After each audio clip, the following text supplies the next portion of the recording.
So Nadia is presenting today a replication extension that she did while doing a thesis with me in her undergraduate. This is actually the second project that she's been doing with me. I think her first project was while taking my course at Advanced Social Psychology, I believe. So the first project was about default effects. So one of the, I think, strongest or most well-known effects in the judgment and decision-making literature. And over there, she did a replication extension of two targets. And that is now in Revise and Resubmit in one journal. And now the project that she's presenting today has already almost conditionally accepted at the one journal in social psychology.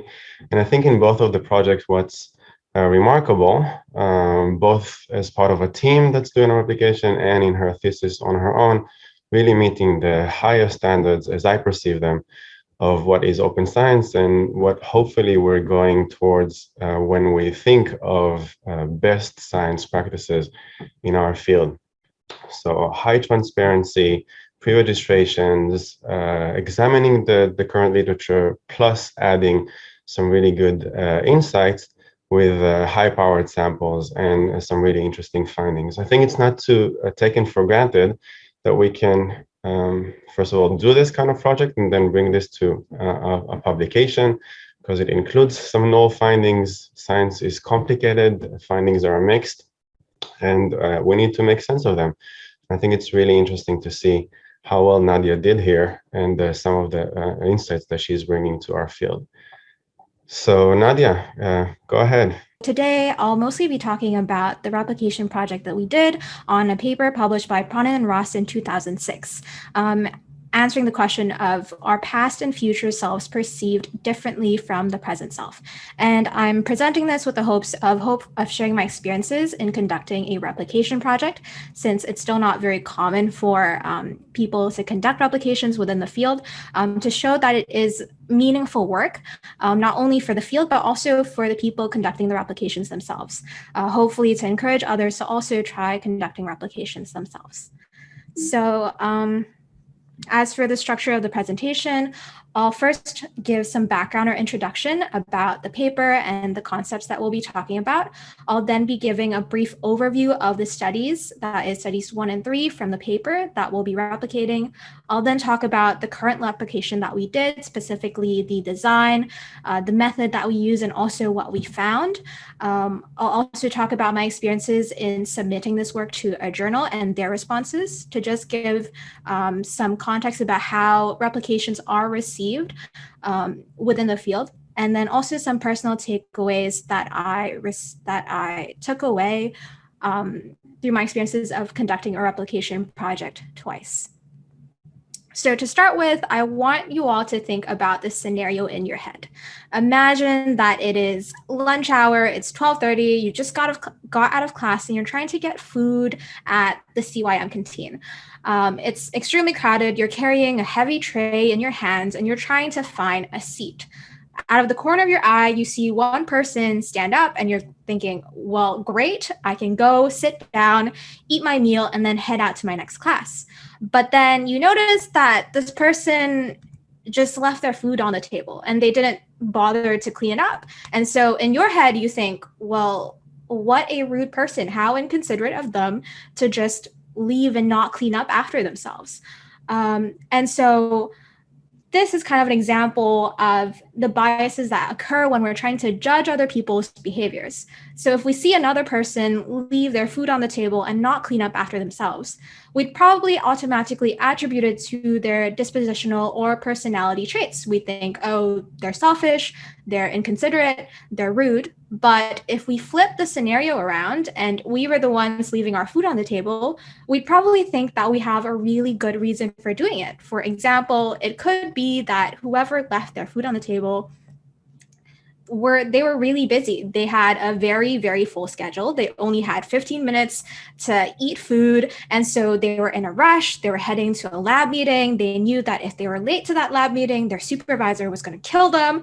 And so they rushed and then they felt really bad, but they had to leave their food behind. But that's not because they're a selfish person. It's because they were really busy and they were really stressed out. So this kind of shows the asymmetry in what occurs when we're thinking about ourselves versus others. When we're trying to attribute or explain the behaviors that we do, we would tend to attribute it to situational factors. Whereas when we're trying to judge the behaviors of other people and trying to explain their behaviors, we then would attribute it to their personality traits and their disposition. So it's pretty much uncontested within the social psychology field that we see ourselves very differently from how we see other people. And part of the reason behind this is because whereas we have access to our internal thoughts and feelings and also the situational constraints, every time we do a certain behavior, we have a limited ability to read other people's minds or to also know about their situation. And so this asymmetry in available information causes biases in the way that we think of our own actions versus other people's actions. And so within the field of social psychology, this is known as the actor-observer asymmetry. And so according to this, people are more likely to make dispositional attributions when assessing other people's behaviors, but make situational inferences when assessing themselves. And so dispositional referring to attributing people's actions to stable personality traits, and situational factors referring to attributing people's actions to variable situational factors. So going back to the example that we looked at in the very beginning of the presentation, an example of a dispositional attribution would be saying that she left her food on the table because she's selfish and inconsiderate. But an example of a situational inference would be saying that, oh, well, she left her food on the table because she's stressed and running late for a meeting. And so in a paper by Pronin and Ross published in 2006, they then expanded on this and hypothesized that a similar asymmetry also applies to the judgments that we make about our temporally distant selves. So that is our future or our past selves. So essentially, they postulated that we see our temporally distant selves as an other. And so unlike the assessments that we make about ourselves in the present, how we judge our past and future self is more akin to the way that we judge other people. And so why is this the case? And so one theory that explains this is known as the construal level theory by Trope and Lieberman. So according to this theory, we are able to travel psychological distances by creating abstract mental construals of psychologically distant objects. And psychological distance essentially refers to the subjective distance of how far away or how close something is in regards to its social, temporal, spatial, or hypothetical distance from the self in the present moment. And so although we are only living in the present moment, it is through this process of creating mental construals that we are able to do things like reminisce about the past and plan for the future. So although we only exist in the present moment, we're able to mentally time travel to either the past or the future. Through this, we are also able to empathize with points of view other than one's own. Although we can only really know our own thoughts and feelings, we're able to empathize with other people's thoughts and feelings by creating these mental construals. And so although these are outside the bounds of our direct experience, according to CLT, we are able to do these by creating these abstract mental construals. And so since these different kinds of psychological distance all operate with the self as the reference point, according to Trope and Lieberman, similar cognitive mechanisms would underlie them and thus have similar effects on perception and action. And so manipulations in social distance should have similar effects to manipulations in temporal distance. And so further expanding on this, according to this theory, the more psychologically distant an object is from the self, the more abstract this mental construal becomes. And so more psychologically distant objects have higher level construals that tend to be more abstract and general. So for example, if I'm trying to think about of how can I get a job after I graduate 4 years from now, I would likely create a mental construal that is very high level and abstract. So I would think I must do well in school so that I can then get a job after I graduate. However, if I'm trying to think about something that is more, that's closer in psychological distance, so how can I ace my exams next week? I'd probably then come up with lower level construals, such as I must study 3 hours a day at Chiu, completing 1 chapter per hour. And this is because this is closer in temporal distance, it's a week from now, as opposed to if I'm thinking about what I can do to get a job 4 years from now. And so these construals that we make go on to affect our judgment and perception of these objects. And so some studies have found that people make increasingly dispositional attributions as opposed to situational attributions about other people's actions as this temporal distance increases. And going back to theory, this is because higher level construals promote the tendency to interpret distant behaviors in terms of decontextualized and abstract dispositions rather than concrete situational factors. And so relating this back, the actor-observer asymmetry that we talked about refers to the observed differences in the types of assessments that we make about other people compared to those that we make about ourselves. Whereas people often make dispositional attributions for the actions that other people make, we often tend to do the opposite for ourselves. And so according to CLT, this is because other people are more psychologically distant than the self. And so we come up with higher level construals about this. And so when we make judgments about a temporally distant self, we tend to focus on superordinate dispositional traits rather than subordinate situational explanations.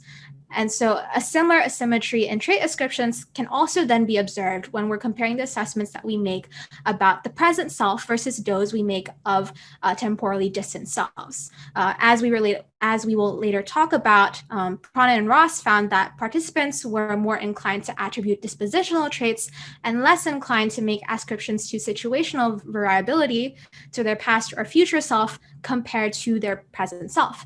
And this is because temporal distance changes people's mental representations of themselves. So the greater the temporal distance, the more abstract the mental construal becomes, focusing more on personality as opposed to the specific details of a situation. And so people would ascribe a bigger number of dispositional traits to their temporally distant selves compared to their present self. And so participants would ascribe more dispositional traits to others compared to themselves. And in the same way, people would also do ascribe more dispositional traits to their future or past selves compared to their present self.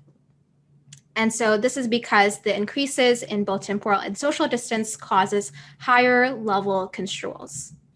And so this has important implications that expand beyond the literature. So although Pronin and Ross did not investigate the effects of temporal and social distance on measures beyond trait attributions, a lot of high impact follow-up research has shown the implications of temporal distance on behaviors relating to moral actions and also long-term saving behavior.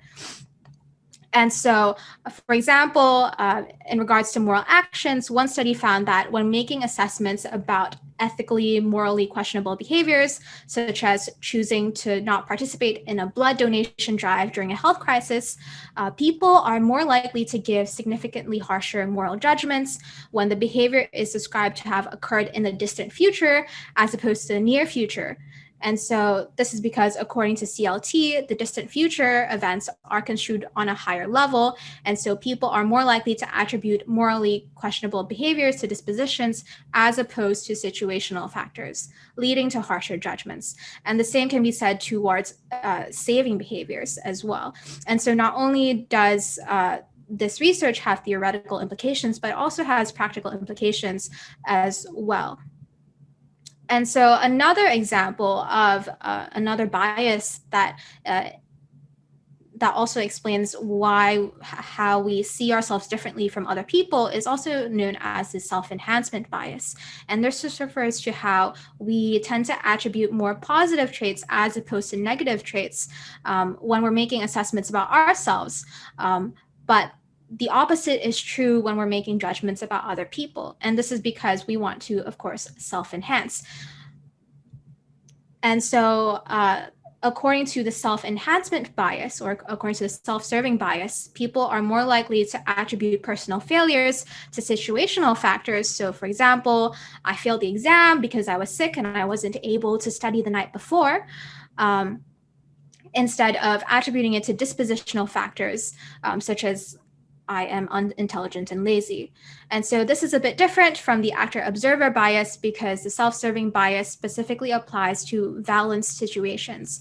And so people are more likely to attribute negative incidents to situational explanations and positive incidents to dispositional factors when assessing themselves, but not for other people. And so the opposite is true when we're making assessments about other people. So when other people succeed, we would tend to attribute this to situational factors. But then when other people fail, we would then attribute this to dispositional factors. And so the reason for the self-serving bias is twofold. One is motivational. So we would like to self-enhance and present ourselves in a favorable light. And also information asymmetry. That is, we have more information about our own actions, but less information about other people's actions. So a meta-analysis that was published by Mal in 2006 about this also supports this idea, finding that the actor-observer asymmetry is stronger for negative events, whereas the opposite occurs for positive events. And so in our extension of the replication study, we wanted to examine whether as a result of the self-serving bias, participants would ascribe a greater ratio of positive traits compared to negative traits when they were making judgments about themselves, in contrast to when they were making judgments about other people. And practically, these findings that we find from this investigation can also have important implications, because although self-serving bias can be adaptive in certain circumstances, it can also be very maladaptive when applied to others. And so, for example, in situations that we can't change or we can't adjust, attributing these negative outcomes to internal causes can have very negative impacts on our self-esteem, our sense of agency, and also our emotions. So in these cases, attributing the situations to external or situational factors is more optimal, perhaps explaining why the self-serving bias occurs in the first place. However, in other situations where change is possible, attributing negative outcomes to external causes can prevent people from improving their outcomes, because by repeatedly attributing negative events, whether this be financial events, academic events, or relationship failures, people may fail to learn from bad experiences and repeat mistakes over and over again, because every single time they would attribute it to situational factors and not something within themselves or something that they're repeatedly doing. And so evidently a better understanding of self-serving bias is crucial in regards to enabling us to maximize the adaptive benefits that self-serving bias has, while also minimizing its negative consequences. And so now this brings us to, well, this is all really cool theory and stuff. Pronin and Ross already did this. Why bother replicating it? So this brings us to the context of the replication crisis, which has shown that there has been a lot of failure in terms of replicating classic findings within psychology, such as ego depletion, power opposing, priming effects, etc. And this is not only limited to psychology, but also other fields like economics, the natural sciences, and even research in medicine. And this obviously has very negative impacts, because then the books, media, and reports that we read nowadays, which now are increasingly becoming more evidence-based and are referencing the academic literature, thinking that it is a source of truth and undeniable truth. So these sources then often become filled with facts that are either incorrect or exaggerated. And in fields like medicine, it can have negative impacts on people's health and well-being. And this is due to avoidable errors that make it through the peer reviewing system, because oftentimes in the scientific field, there is a greater emphasis on innovation over rigor. And so this is why it's really important to replicate works, especially high impact works. And so although the original study by Pronin and Ross provided important, unique insights, claiming that temporal distance has a similar effect on trait attributions as social distance, direct replications are still necessary to establish that the phenomenon truly does exist and build a solid foundation. So this paper that we'll be replicating in particular had 326 citations during the time of publication. However, despite the high impact of this article, with many high impact follow-up work, not only theoretical, but also empirical work, there still has not been any direct replications on this. And so although Pronin and Ross didn't investigate the effects of temporal and social distance on measures beyond trait attributions, a lot of other research following up on this has shown that this too has implications on moral actions and long-term saving, these findings of which can then begin to inform policies that affect people's lives.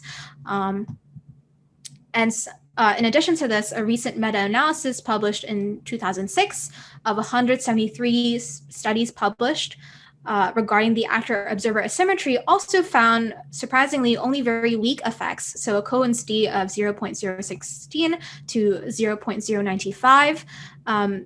The significance of which depended on the specifics of the study's design. For example, the intimacy of the relationship between the actor and observer, how the variables were coded, how hypothetical events were described, and also the valence of these hypothetical events.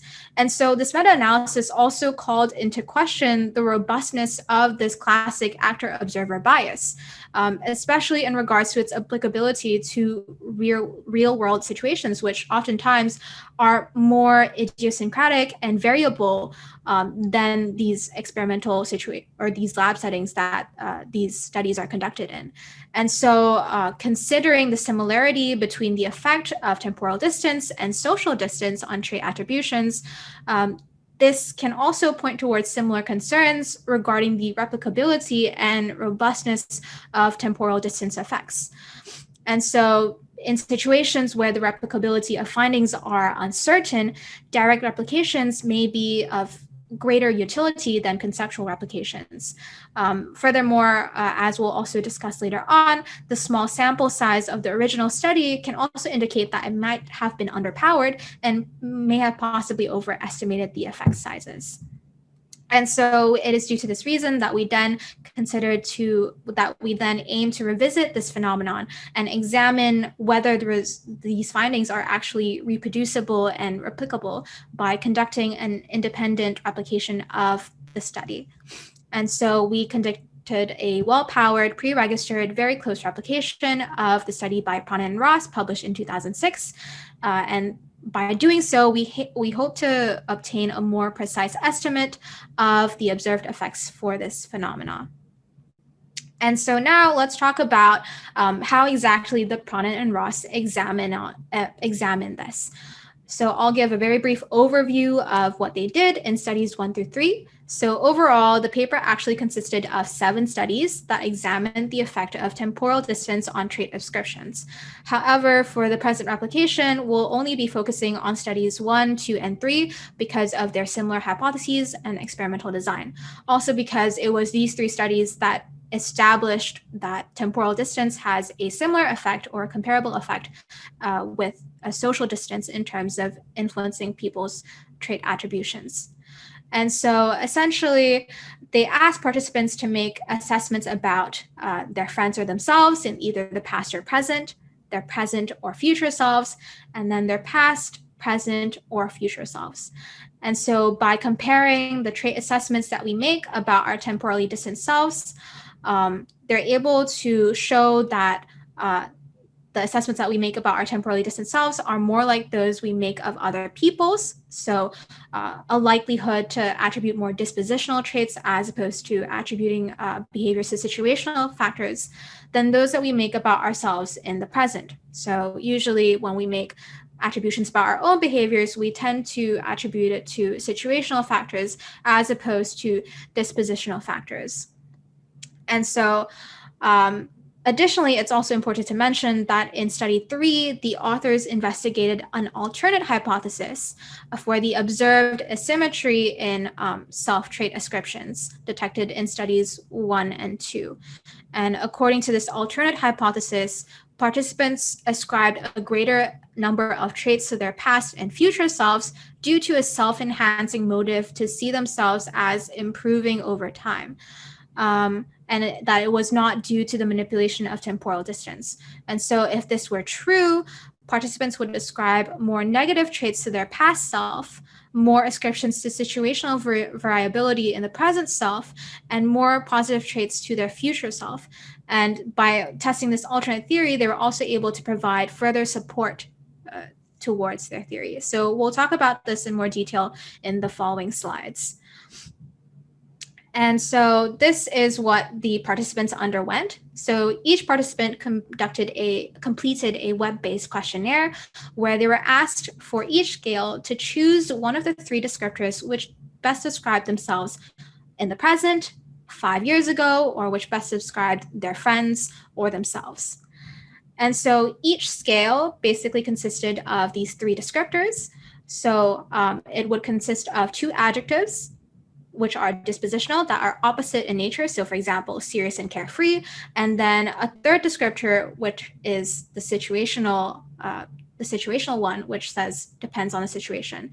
And so for each scale, participants were asked to choose one of these 3 descriptors that best described whoever it is that they were assigned to judge. And so by doing this, they were able to complete or to calculate a score for each participant.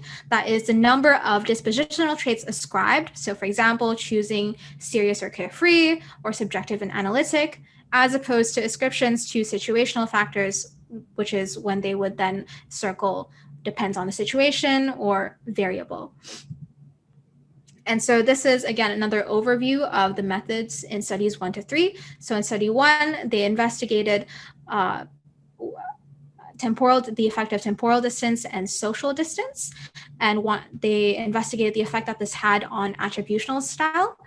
In study 2, they investigated temporal distance again, but this time looking at the present and future and seeing how this also influenced the attributional style. And then in study 3, they looked at all 3 manipulations of temporal distance, so past, present, and future, and looked at how this influenced the attributional style in terms of whether they would attribute more dispositional or situational traits, and also looked at another dependent variable that is the attribution of positive and negative traits. And in all 3 studies, the design was a between subject design. And so this essentially is another table that demonstrates how the manipulations were conducted. So for example, in study 1, they looked at how participants would differentially make trait attributions depending on whether they were assigned to a past self condition, a present self condition, a past friend condition, or a present friend condition. And in each of these conditions, the only thing that was manipulated was whether they were asked to make attributions of their past self, their present self, their friend in the past, or their friend in the present. And these were the scales that they used in each of the studies. So in study 1 and 2, they used and adapted a set of 11 scales measuring observer and actor differences in trait ascriptions in a paper published by Nisbet et al. In 1973. So these were the scales that they used. And then in study 3, because they also wanted to see the influence that these manipulations had on attributions of positive and negative traits, they then modified these 11 scales and made it so that the descriptors were oppositely balanced. So instead of saying serious and carefree, it said uptight and easygoing, with the words highlighted in red being the negatively balanced word or the negatively balanced adjective, and the words highlighted in green being the positively balanced adjective. And this is just a breakdown of the hypotheses in each of the 3 studies. And so in study 1, they investigated 2 hypotheses. So 1A being that people would make more trait ascriptions as opposed to ascriptions to situational variability when assessing other people versus themselves. And then hypothesis 1B, which hypothesized that people would make more trait ascriptions as opposed to ascriptions to situational variability when assessing their past self versus their present self. In study 2, they looked at they investigated whether people would make more trait ascriptions as opposed to ascriptions to situational variability when assessing their future self versus their present self. And then in study 3, they investigated the self-enhancement hypothesis, which is that people would ascribe more positive traits than negative traits to their present self. And then they also wanted to see whether people would ascribe more negative traits to their past self, less trait attributions, and more ascriptions to situational variability for the present self, and more positive traits to their future self. And then lastly, they wanted to see and confirm again whether the temporal asymmetry exists, so that whether people would ascribe more traits, regardless of whether they are negative or positive, to their past and future selves compared to their present selves. And so these were what they found in studies 1, 2, and 3. And so these figures display the mean number of dispositional traits ascribed in each condition. And we see from these bar graphs that in each of the studies, they really did find support for their hypotheses. That is that people would ascribe more they would ascribe more dispositional traits to their friend compared to themselves, and that they would also ascribe more more dispositional traits when they're ascribing their past or when they're describing their past or future selves compared to when they're ascribing their present self. So essentially, they found really good support for all of their hypotheses. And so if we look at this table basically explains the findings, and everything was significant with very good effect sizes as well, finding medium and large effect sizes with the Cohen's F being greater than 0.3. So from this, we see that, there's really great support for this theory. And so this brings us to our present replication attempt to see whether can we replicate these findings. If these findings are truly strong and that they truly exist, we would surely be able to replicate it. And so the present replication involved first a very detailed analysis of studies 1 and 3. We then calculated effect sizes based on the reported statistics, and then conducted also a power analysis in order to see how many participants would be required in order to be able to detect these effect sizes before then conducting the replication. And so for the present replication, what we did was we essentially combined the design of studies 1 to 3 into a single design, given the similarities between the 3 studies. And so we combined them into a single 3x2 between subjects experimental design.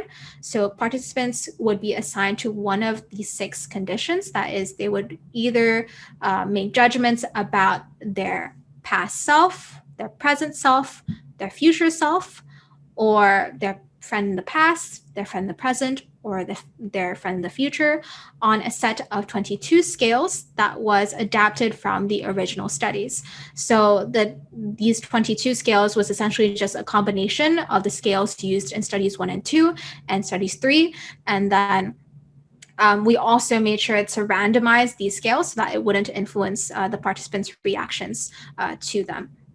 And then we wanted to see, again, how these manipulations would influence people's style of ascribing trait attributions. And so similar to the original study, we conducted this on a computer-based questionnaire. So we gathered participants from Amazon MTurk and had them completed the experiment through Qualtrics. And so in the beginning of the experiment, participants would be randomly allocated into one of the 6 conditions. And so we had this to test whether to ensure that the participants really understood who exactly it is they were making trait ascriptions for. So in this case, the participant was assigned to make trait ascriptions for their own personality in the present time. And then afterwards, they would then see the list of these 22 scales. And then for each scale, they would have to choose one of the 3 descriptors which best describe themselves in that moment. And so they would do this for each of the scales. And so here we would be interested in seeing in total for each participant, how many dispositional traits did they make versus, and also how many positive traits did they also ascribe. And so by looking at these, by randomly allocating the participants into one of these 6 conditions and then seeing how this differentially influences how many dispositional traits they ascribe and also how many positive traits they ascribe, we then can establish whether these trait attributions are more observer-like or more self-like. And so first, we conducted a lot of effect size and power calculations to make sure that we are able to determine the small sample size suitable to detect the effect size at the desired level of significance. And so we looked at we did a very detailed analysis of the results of the original studies, and then we calculated effect sizes in cohorts F and the corresponding 95% confidence intervals using the statistics reported in the paper. And so we conducted these calculations in R, and from here we were able to calculate the effect sizes and also the confidence intervals for each of the effects. From there, from these effect sizes, we could then calculate the power required to conduct this replication. So since publication bias often inflates the effect sizes detected in published studies, and also considering the heterogeneity of effect sizes across studies, it's likely that replications that is based only on the reported effect sizes of the target study would likely be underpowered. And so to combat this, we implemented the safeguard power analysis method, which bases the power analysis on the lower 60% confidence interval of the target effect. And so this method essentially involves calculating the 60% confidence interval of the target effect size and then basing the power analysis on the lower bound effect size. And then afterwards, we would then choose the maximum required sample size out of the 3 to become the required sample size for the current application. And so for this one in particular, we concluded that the minimum required sample size for a power of 0.95 and alpha of 0.05 is 362 participants. And so based on that, we then recruited participants from Amazon American M Turk. And this is a table that compares the participant sample in the original studies versus in the current studies. So in the current study, we were able to recruit a much larger number of participants with also more diverse backgrounds as well. And then, so what did we find in this process? So we actually found inconclusive and mixed findings. Although we successfully replicated some effects, we were unable to find support for the core hypotheses regarding temporal asymmetry. So as to how the manipulations affected people's trait attributions and whether they would attribute more dispositional traits or situational factors, we found that for the effect of social distance, although smaller in magnitude, participants were more likely to ascribe dispositional traits as opposed to situational ascriptions when making assessments about their friends compared to themselves. However, for temporal distance, we were unable to replicate this effect. And so we didn't find a difference in dispositional or situational attributions for participants across temporal distance. And so we weren't able to replicate that effect, and that was indeed the central hypothesis of the original paper. And then this is a graph that shows our findings for how the manipulations affected the number of positive versus negative trait ascriptions that participants make. And so unlike the original finding, we were actually able to find support for the alternate self-enhancement hypothesis. And so we found that participants tended to attribute a favorable ratio of positive to total traits when making assessments about themselves in the present. Furthermore, whereas the original study did not, we found that this ratio actually increased with temporal distance. So participants saw themselves as gaining more positive traits over time. So participants ascribed the greatest number of positive traits when making assessments about their future self compared to their present and past self, possibly reflecting a motive to self-enhance. So although Pronin and Ross actually investigated this in study 3, they failed to find support for this, but we were actually able to find support for this hypothesis. And so to evaluate these findings, we used a criteria for evaluation by Lebel et al., who came up with a simplified replication taxonomy for comparing replication effects to the target article original findings. And so essentially, this criteria for evaluation bases it on 3 statistical aspects. First of all, being whether a signal was detected. For a signal to be detected, the replication effect size and the replication effect size 95% confidence interval must exclude 0. If signal wasn't detected, then the replication effect size 95% confidence interval should include 0. The second aspect that we'll be looking at is the consistency between the replication effect size with the original effect size. So for it to be considered as consistent, then the replication effect size 95% confidence interval should include the original effect size point estimate. If it's inconsistent, then the 95% confidence interval should exclude the original effect size point estimate. And then lastly, we'll also be looking at the precision of the replication effect size in comparison to the original effect size. And so it could either be larger or smaller or opposite in direction or in the same direction. And so this is a forest plot that displays the comparison of the effect sizes of the original study versus the effect sizes of the current replication, with the original being in blue and the replication being in orange. And so we found that overall, there was a mixed bag of findings. So for hypothesis 1A and 1B, for hypothesis 1A, which looked at social distance, we found that there was signal, so that there was an effect, but this was inconsistent and also smaller than the original finding. We were unable to find support for temporal distance, seeing that there was no signal and that it was also inconsistent with the original study.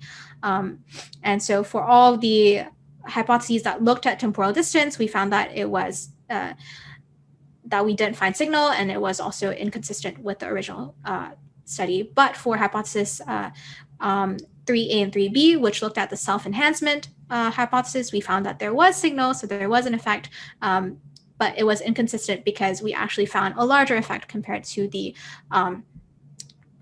original study. And so one reason for the smaller effect may be due to the sample size of the original study.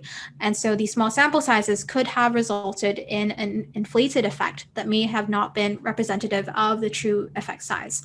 And so this would be in line with the results of the recent meta-analysis published by Mal in 2006, who found that the actor-observer asymmetry and attributions had much smaller effects than initially believed. And so this replication, in that sense, contributes to emerging evidence, which may suggest a need for a re-examination of this phenomena and the strength of the effect of social distance on attribution. And as for the failure to replicate temporal distance, where we found that it was weaker and only applied to valence traits, given that we replicated the original study very closely, we think that it is unlikely that the failure to replicate this effect resulted from a methodological difference. Instead, we think that this may suggest that the effects of temporal distance may be weaker in reality and only apply to valence trait, suggesting that we might need to reframe the hypotheses for temporal distance.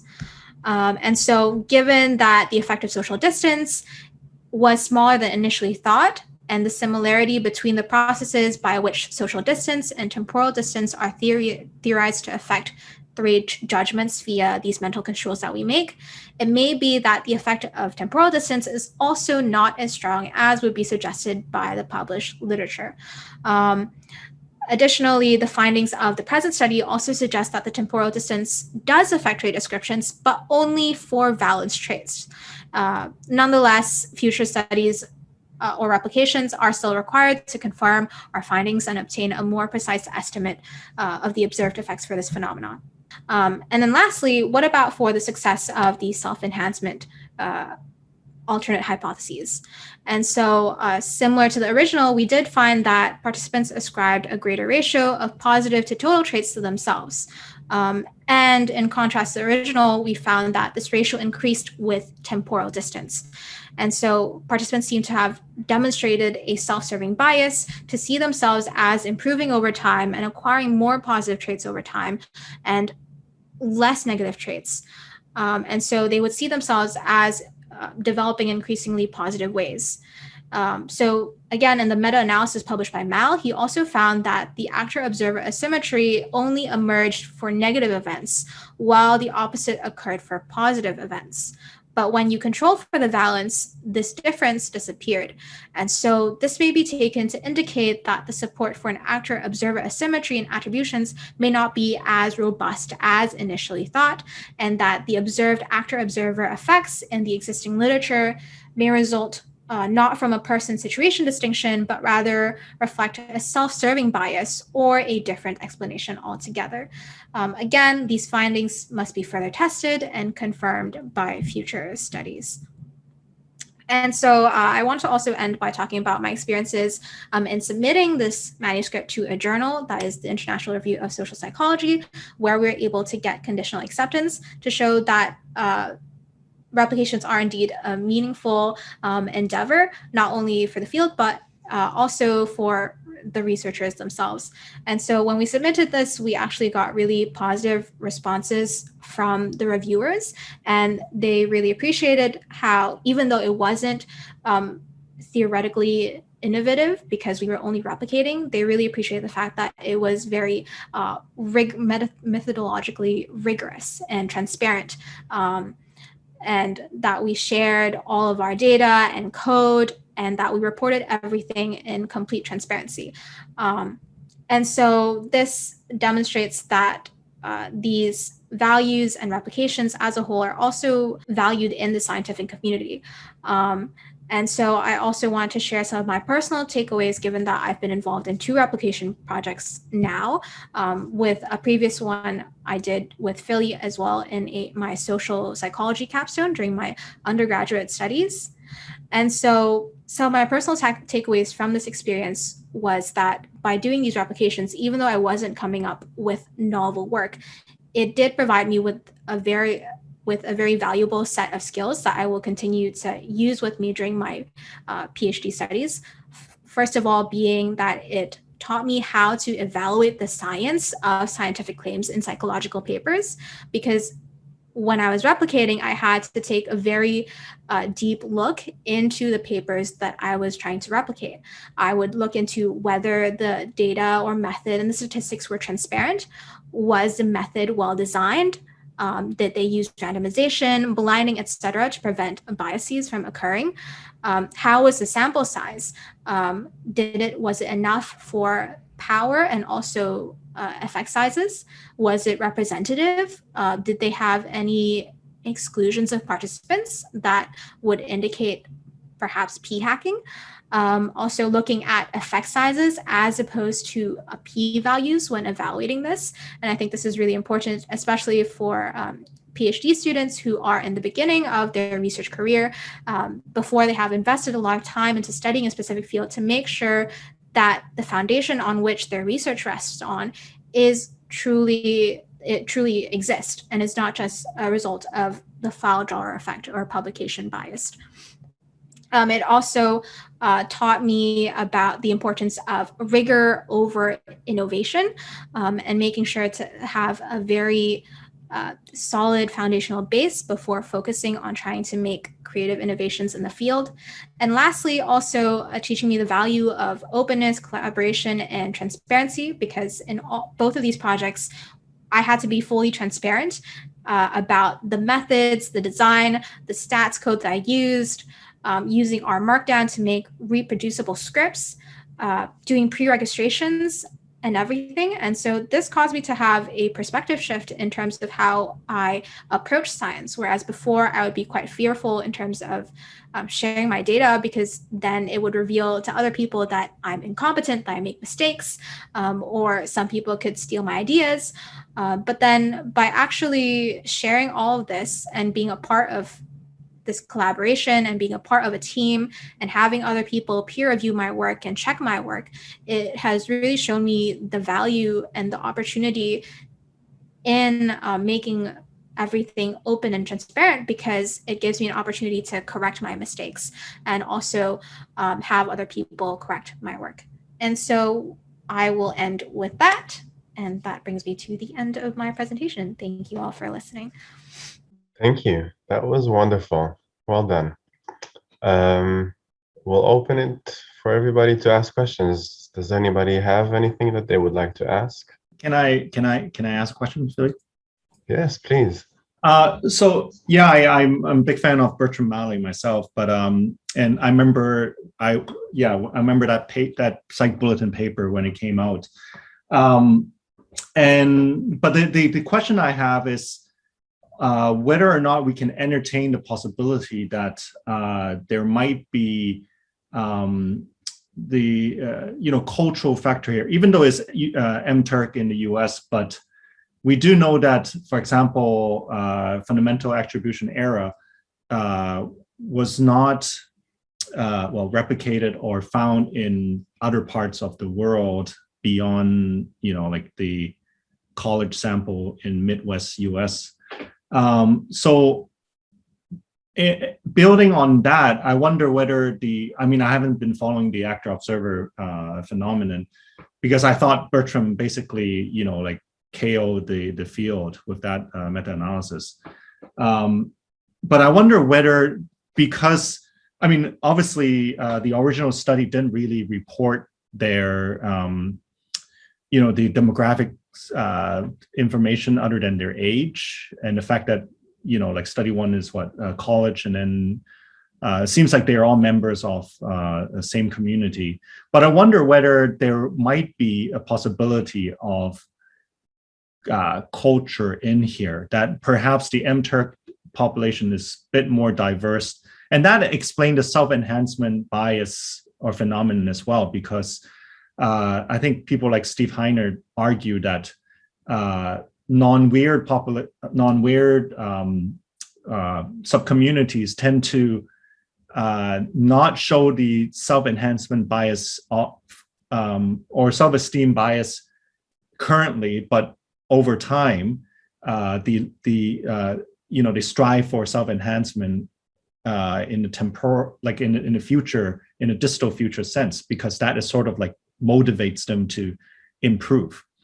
Of course, he for that kind of a hypothesis, he mostly used Japanese sample as a contrast.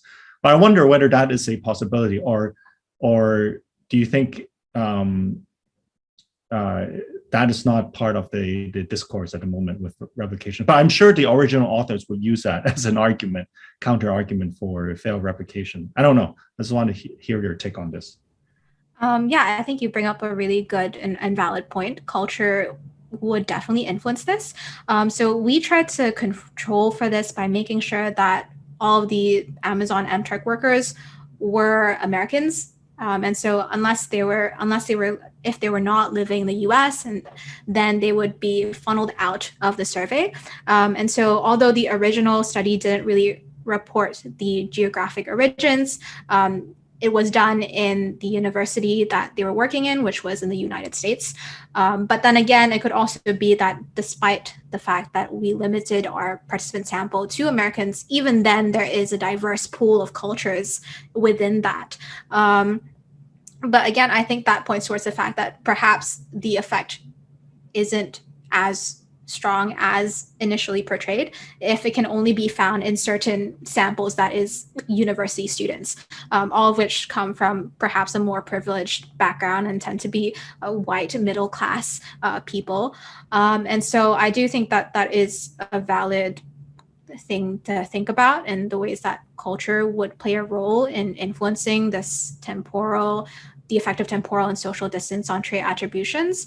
But then again, it also does point towards the fact that perhaps the effect isn't as strong, or only shows up in very specific samples. And then in that case, oftentimes, then can it really inform policies, or can it really inform future studies if it can only be found in this very specific sample? Yeah, so I think that would be my thoughts on that. I don't know if that clarifies things for you. No, I mean, the whole weird, well, by now it's like archaic already, right? So it's like these arguments are well known. Yeah.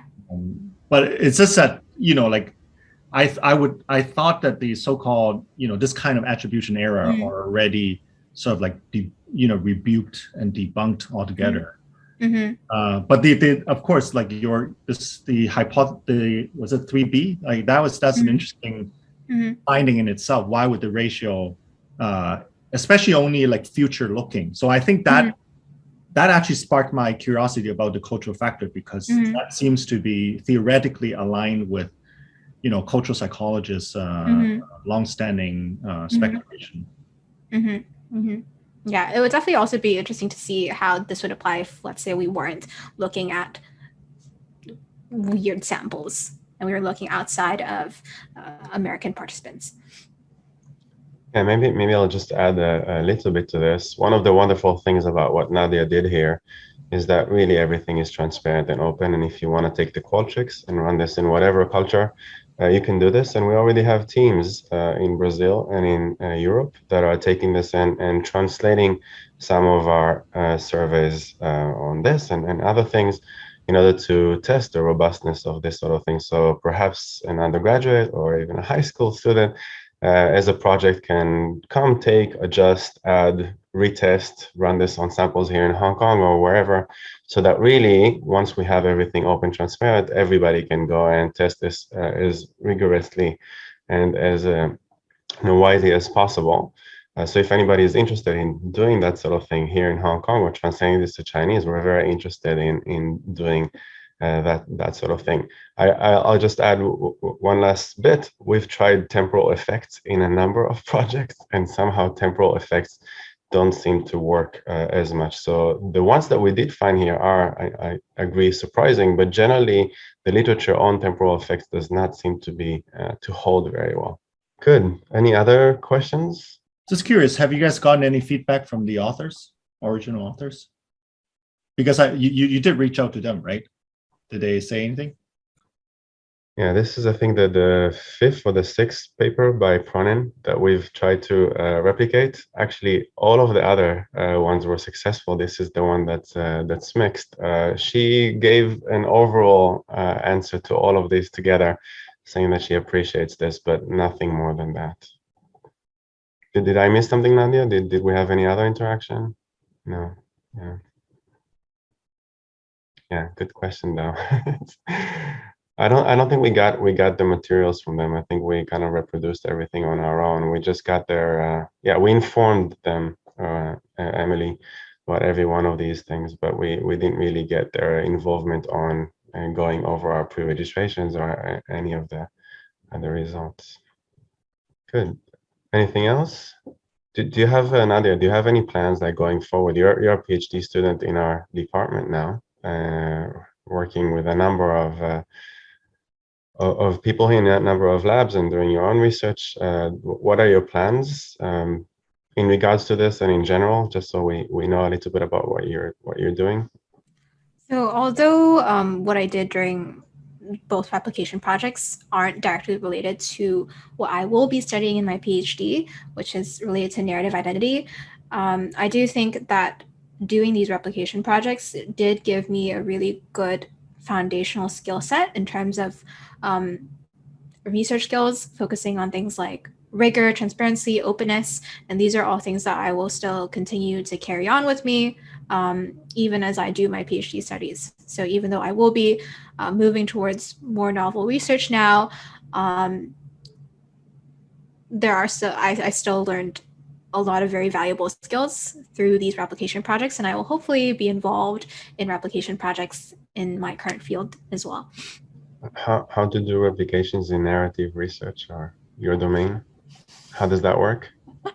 Well, I guess the short version would be specifically focusing on, so a lot of narrative identity research has mostly been done in Western samples. And so like Christian mentioned, culture is indeed a very big factor in social psychology.